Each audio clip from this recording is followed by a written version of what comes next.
निवडणुकीच्या लाडक्या बहिणींच्या खात्यात 3,000 रुपये येण्याची शक्यता आहे। 29 महापालिका निवडणुकीआधी महिलांच्या खात्यात पैसे जमा होणार अशी माहिती सूत्रांनी दिली आहे। महाराष्ट्रातील लाडक्या बहिणींचं लाडकी बहीण योजनेच्या नवीन व्हिडिओमध्ये स्वागत आहे।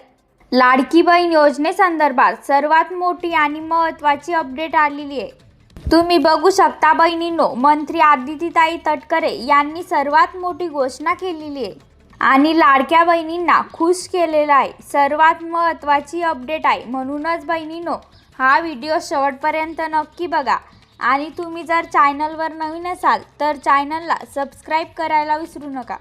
आता बहिणींनो, तुम्ही नेहमीच प्रश्न विचारत असता की आता पैसे कधी जमा होतील, तर सर्वात मोठी अपडेट आलेली आहे। महाराष्ट्र शासनाच्या महिला व बाल विकास विभागाच्या वतीने राबवल्या जाणाऱ्या मुख्यमंत्री माझी लाडकी बहीण योजनेसाठी एक महत्त्वाची घोषणा करण्यात आलेली आहे।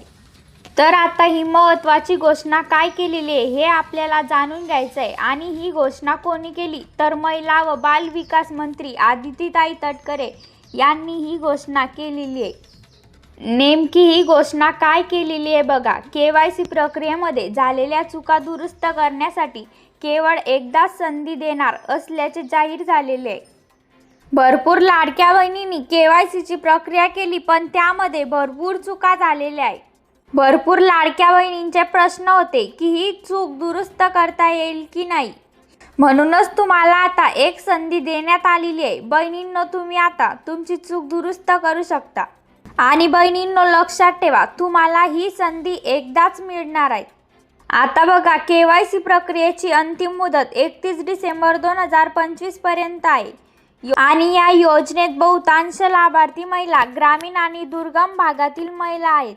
KYC करताना त्यांच्याकडून काही त्रुटी होणे नैसर्गिक असल्याने अशा चुका सुधारण्याबाबत विभागाकडे अनेक विनंत्या आल्या होत्या आणि महिलांच्या सक्षमीकरणासाठी ही योजना राबवली जात असल्याने झालेल्या चुका दुरुस्त करण्याची संधी देणे आवश्यक असल्याचे मंत्री आदितीताई तटकरे यांनी व्यक्त केलेले आहे। त्याचबरोबर ज्या लाभार्थ्यांचे पती किंवा वडील हयात नसतील अशा बहिणींनी स्वतंत्रपणे KYC पूर्ण करण्याची सुविधा पोर्टलवर उपलब्ध करून देण्यात आली आहे। KYC प्रक्रिया सुलभ आणि सोपी करण्यासाठी तसेच जास्तीत जास्त बहिणींना योजनेचा लाभ मिळावा यासाठी महिला व बाल विकास विभाग प्रयत्नशील असल्याचेही मंत्री आदितीताई तटकरे यांनी स्पष्ट केलेले आहे। म्हणजेच काय तर जास्तीत जास्त बहिणींना या योजनेचा लाभ मिळावा यासाठी KYC प्रक्रियेची मुदत 31 डिसेंबर पर्यंत आहे। तर सर्वांनी KYCची प्रक्रिया पूर्ण करून घ्या, जेणेकरून तुम्हाला सुद्धा लाभ मिळणार। तर बघा बहिणींनो, लक्षात घ्या, नोव्हेंबर हप्ता जो आहे त्याचा GR आलेला आहे आणि GR मध्ये सांगण्यात आलेलं आहे तुम्हाला नोव्हेंबरचे पैसे मिळणार आहेत आणि नोव्हेंबरचे जे पैसे मिळणार त्याचा जो काही निधी असतो तो निधी सुद्धा या ठिकाणी देण्यात आलेला आहे, पण पैसे जमा व्हायला आता विलंब होतोय। तर निवडणूक आता 20 तारखेपासून स्टार्ट होत आहे, तर 20 तारखेच्या आत तुम्हाला कधीही पैसे जमा होतील, म्हणजेच आज किंवा उद्या। तर बहिणींनो, काळजी करू नका, लगेचच तुमच्या बँक खात्यामध्ये नोव्हेंबरचा हप्ता जमा होणार आहे आणि त्यानंतर लगेचच डिसेंबरचा सुद्धा हप्ता तुमच्या बँक खात्यामध्ये जमा होणार आहे।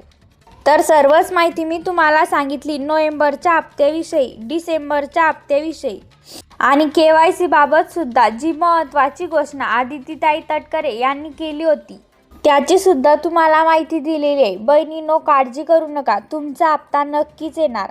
तुम्हाला जर हा व्हिडिओ आवडला असेल तर आमच्या चॅनलला नक्कीच सबस्क्राईब करा, म्हणजेच नवीन अपडेट तुम्हाला रोज कळेल।